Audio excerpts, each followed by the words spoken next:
आप सभी साथियों को मेरा नमस्कार। उत्तर प्रदेश में आउटसोर्स सेवा कर्मचारियों को बेनिफिट देने के लिए यूपीसीओएस यानी कि उत्तर प्रदेश आउटसोर्स सेवा निगम का ड्राफ्ट जारी कर दिया गया। जी हाँ, उत्तर प्रदेश में आउटसोर्स सेवा कर्मचारी के हितों के लिए जो है विधानसभा में माननीय श्री योगी आदित्यनाथ जी की ओर से कहा गया था कि इनके हितों की रक्षा की जाएगी और इनको मानदेय वृद्धि और अन्य चीज़ों की सुविधा दी जाएगी और इसके लिए एक निगम बनाया जाएगा। तो इस निगम में किस प्रकार से प्रक्रियाएं होंगी, क्या कुछ रहने वाला है, इस संबंध में पूरा ड्राफ्ट जारी कर दिया गया। जी हाँ, उत्तर प्रदेश में काफ़ी कर्मचारी जो है आउटसोर्सिंग के माध्यम से लगाए गए हैं और इनका शोषण भी होता रहता है। इस संबंध में जो है सारी न्यूज़ें जो है आती रही हैं कि बहुत कम मानदेय पर इनको लगाया जाता है और फिर जो है इनका शोषण होता है। इसी को देखते हुए अब उत्तर प्रदेश आउटसोर्स सेवा निगम का गठन किया जा रहा है, जिसका ड्राफ्ट जारी कर दिया गया है।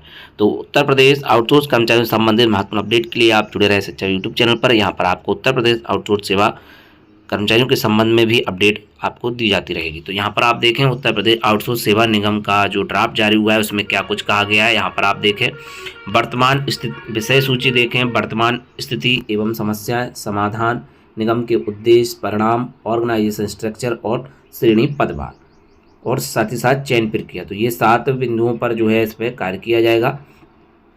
अब यहाँ पर वर्तमान स्थितियाँ देखें, सरकार द्वारा विभागों संस्थाओं को कॉन्ट्रैक्ट मानदेय आउटसोर्सिंग पर कार्मिकों की सेवाएं ली जा रही हैं।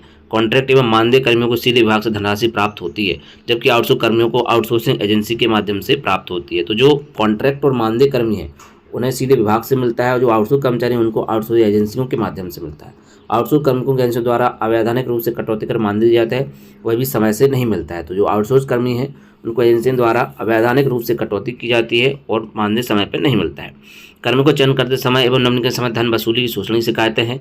ईपीएफ तथा ईएसआई खातों में समय से धन जमा नहीं करना, कुछ कर्मियों खाते न खोले जाना, खुले हुए खातों में कुछ ही खातों में धन जमा किए जाने की शिकायतें हैं। प्रत्येक वर्ष एजेंसी परिवर्तन होने पर कार्मिकों को ईपीआई, ईएसआई, जीएसटी धनराशि पुरानी एजेंसी में रद्द हो जाती है रह जाती है। कार्मिकों के चयन हेतु कोई पारदर्शिता प्रक्रिया न होने के कारण गरीब एवं मेधावी अभ्यर्थियों का नुकसान होता है। तो इस पर जो है वर्तमान स्थिति पर चर्चा हुई है। इसके बाद अब आप आगे देखें, प्रत्येक वर्ष एजेंसी परिवर्तन का कठिनाई हो रही है मॉनिटरिंग और एजेंसी के विरुद्ध कार्रवाई करने में। वहीं ईपीएफ, ईएसआई मिलने वाले लाभ जैसे दुर्घटना से मृत्यु, विकलांगता होने पर बीमा धनराशि, पारिवारिक पेंशन एवं मुफ्त उपचार आदि का लाभ अधिकांश कर्मियों को नहीं मिल रहा है। एससी, एसटी, ओबीसी, दिव्यांग, महिला आरक्षण व्यवस्था सुचारू से नहीं की जा रही है। इन समस्त समस्याओं से कार्मिकों में असुरक्षा की भावना उत्पन्न हो रही है। जीएसटी 18%, कमीशन 4.5% के रूप में कुल 22.5% राज्य सरकार पर अतिरिक्त व्यवहार। तो अब समाधान इसके क्या बताए गए हैं। समाधान पहला आप देखें, आउटसोर्स कर्मियों की समस्या समाधान के लिए निगम के गठन की आवश्यकता है। एक पारदर्शी और केंद्र की व्यवस्था के रूप में मेरिट से आधार पर चयन प्रक्रिया, स्टैंडर्ड ऑपरेशन प्रोसीजर्स एसओपी तथा आधुनिक तकनीक प्रयोग करते हुए समस्त प्रक्रिया पोर्टल के माध्यम से की जाएगी। आउटसोर्स कर्मियों को पूर्ण निर्धारित मानदेय, ईपीएफ, ईएसआई धनराशि जमा करना, समस्त लाभ समय से उपलब्ध करना निगम का प्रथम दायित्व होगा। तो जो निगम है उसका ये प्रथम दायित्व रहेगा। आउटसोर्सिंग एजेंसियों से सेवाएं समाप्त करना, एजेंसी द्वारा किए जा रहे कार्मिक उत्पीड़न को समाप्त करना। निगम गठन कंपनी एक्ट 2013 धारा 8 के अंतर्गत नॉन प्रॉफिटेबल ऑर्गेनाइजेशन रूप में प्रस्तावित। निगम वन स्टॉप शॉप होगा, सभी विभागों, संस्थाओं, राज्य सरकार से अनुमोदन प्राप्त करने वाली सभी संस्थाओं को आउटसोर्स कार्य उपलब्ध कराएगा। गठन के पश्चात पूर्व से कार्य समस्त कर्मी सेवाएं यथावत रहेंगी एवं कोई भी कर्मी हटाया नहीं जाएगा। सबसे बड़ी बात कि जो है कोई भी कर्मचारी हटाया नहीं जाएगा गठन के पश्चात पूर्व से कार्यरत समस्त कार्मिकों के लिए। इसके बाद निगम के उद्देश्य skill, semi skill, unskilled man power शासन समस्त विभागों संस्थाओं में उपलब्ध कराना। बिना किसी उत्पन्न नियमों कानून के अंतर्गत स्टेचुटरी ड्यूज के साथ पूर्ण एम्प्लॉयमेंट का भुगतान सुनिश्चित करना। प्रत्येक माह की तारीख कार्मिक खाते में मानदेय की धनराशि जमा करना सुनिश्चित करना। प्रोफेशनल ऑर्गेनाइजेशन कंसल्टेंट्स की सूचीबद्ध कर मांग के अनुसार विभिन्न विभागों संस्थाओं को उपलब्ध कराना।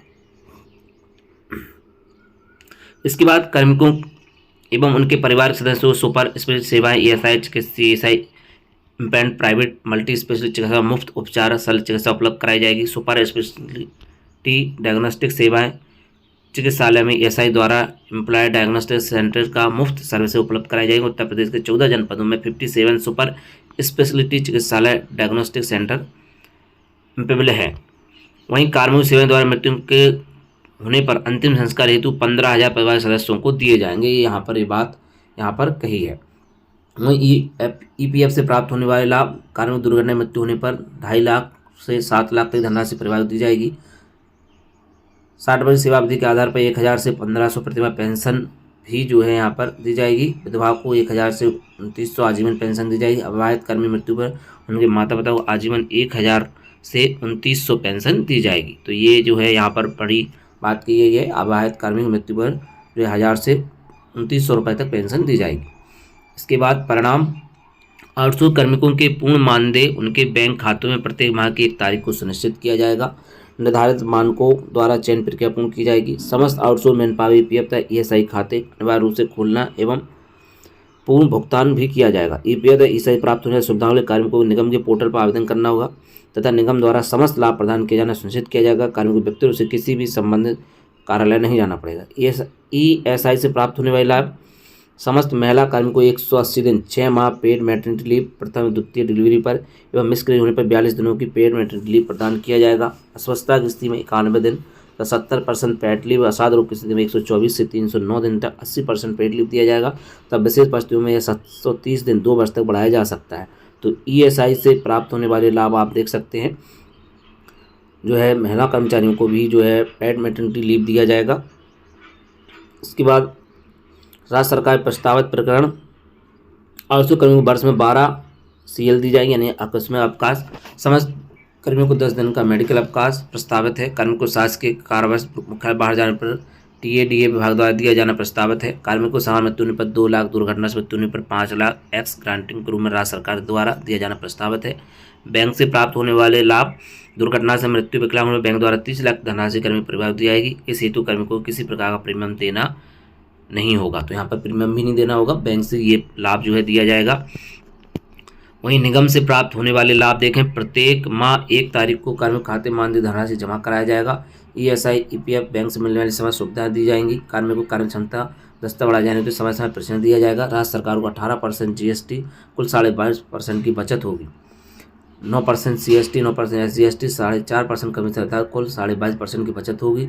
श्रेणी 4 के कर्मियों को ऐसी बालिकाओं के लिए जो मेडिसिन में चयनित होती हैं अथवा MTech, IIT, IMI, PhD हेतु चयनित, UPSC के मुख्य परीक्षा चयनित तो विदेशों में स्थित विश्वविद्यालय के निगम को वेलफेयर फंड से 1 लाख दिए जाएंगे। उपरोक्त सुविधा एक परिवार में 1 बालिका को 1 बार अनुमन होगी, तो परिवार की बालिकाओं को ये लाभ दिया जाएगा। EPF ESI में जमा धनराशि जानकारी मोबाइल पर मैसेज पोर्टल माध्यम से दी जाएगी। निगम कार्यालय पूर्णतः कंप्यूटराइज पेपरलेस होगा एवं ऑनलाइन माध्यम से कार्य कराया जाएगा। तो निगम से जो लाभ प्राप्त होंगे वो आपने देख लिए। तो जो है सबसे बड़ा लाभ ये है कि जो कर्मचारी हैं उनकी बालिका अगर जो है इन चीज़ों में चयनित होती हैं तो उनको जो है लाभ दिया जाएगा 1 लाख रुपए का। इसके लिए सलाहकार समिति बोर्ड ऑफ डायरेक्टर द्वारा 4 सदस्य नामित किया गया, जिलाधिकारी, उद्योगपति, टेक्नोक्रेट और स्ट्रेटेजिस्ट। यह समिति बोर्ड ऑफ डायरेक्टर की आवश्यकता समय समय पर सलाह देगी। तो इसके लिए जिलाधिकारी महोदय, उद्योगपति, टेक्नोक्रेट और स्ट्रेटेजिस्ट यानी कि जो योजना बनाते हैं उनको। इसके बाद अब योग्यता मानदेय के अनुरूप श्रेणियों का निर्धारण किस प्रकार से है। मैन पावर चयन हेतु शैक्षिक योग्यता मानदेय के अनुरूप पदों का 4 श्रेणियों में निर्धारित का प्रस्ताव किया जाता है। तो 4 श्रेणी बनाई गई हैं यहाँ पर। Lecturer, project officer, accountant officer, assistant architect, स्नातक अधिमानी अहर्ता 25,000 यहाँ पर मानदेय की बेसिक प्रतिमाह। यहाँ पर स्नातक अधिमानी अहर्ता 21,500, senior assistant, senior steno, accountant, data processing officer, junior engineer, legal assistant आदि, तो इनके लिए 21,500। वहीं श्रेणी 3 में इंटरमीडिएट उत्तीर्ण, junior assistant, junior steno, typist, telephone operator, store keeper, photographer, data entry operator, data processing assistant, electrician, mechanic, fitter, librarian, lab assistant, supervisor, manager, driver आदि, इनको 18,500। वहीं श्रेणी 4 स्वीपर, ऑफिस असिस्टेंट, लाइनमैन, माली, कुक, चौकीदार, lift operator, lab attendant, ward boy, record assistant, अर्धलियन सेवक, gate cleaner, assistant pump operator, इनको 15,000। कक्षा 10 एवं कक्षा 8 उत्तीर्ण। तो इस प्रकार से रहेगा। इसके बाद इसको आप एक बार और देख लें। मानदेय योग्यता के अनुरूप श्रेणियों की निर्धारण यानी कि न्यूनतम वेतन 15,000 रहेगा और उसी के हिसाब से ग्रेजुएट वालों को 25,000 और यहाँ पर जो हैं उनको 21,500 का मानदेय देने का प्रस्ताव पारित किया गया है। चयन प्रक्रिया, अभ्यर्थियों चयन प्रक्रिया, अभ्यर्थी की पारिवारिक आय, अभ्यर्थी की आयु, पद निर्धारण, योग्यता पद के सापेक्ष द्वारा निर्धारित मानक अनुरूप लिखित परिचय प्राप्त होंगे स्थानीय जनपदीय निवास के आधार पर किया जाएगी। किसी भी पद हेतु कोई साक्षात्कार नहीं होगा। विधवा तलाकशुदा पति महिलाओं को बेहतर दी जाएगी। अधिक आयु निम्न पारिवारिक आय ग्रामीण वाले अभ्यर्थियों को प्राथमिकता दी जाएगी। चयनित आउटसोर्स कर्मियों की सूची संबंधित विभाग द्वारा निगम यूपीसीएस को भेजी जाएगी।